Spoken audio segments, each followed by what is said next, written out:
Hello everyone, it's Shane Kanto, your Wasteland reviewer, and I'm here to review Accident Man, Hitman's Holiday, or what previously known was Accident Man 2. And if it kept that title, I probably would have realized, oh, this is a sequel, and I hadn't seen the first one.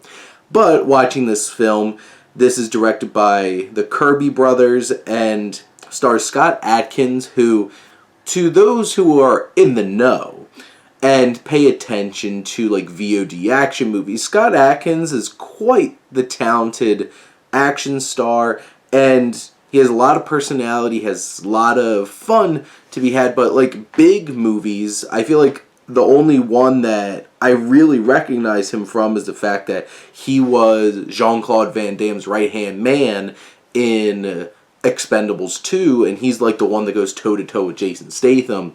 But they don't really give him enough personality in that film for him to stick out. But you get to see his physicality, and he's doing those stunts because he is a martial artist.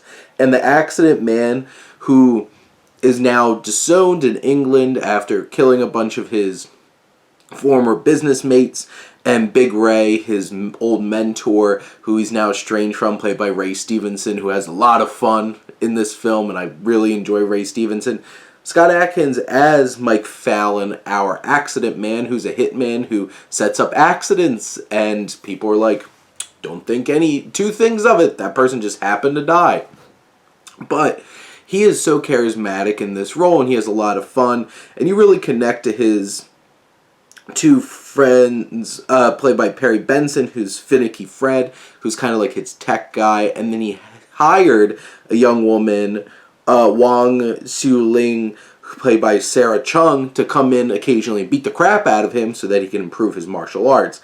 And in this film, what happens is there's a hit that goes out, and people think that he did it because it looks like an accident. They've kidnapped Fred, and now he has to protect one of the worst and most annoying characters ever put on film.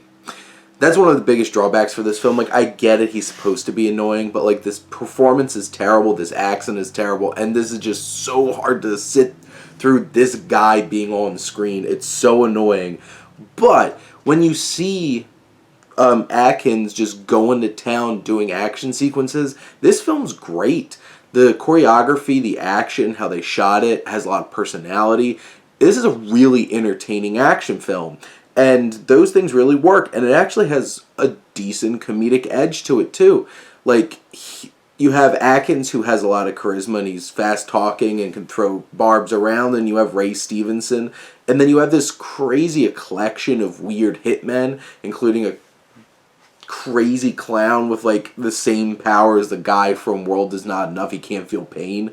So like this whole entire thing, you have these big action set pieces. Now, there's some moments where it tries to get a little bit deeper with like Ray and themes of like togetherness and making your family and stuff like that.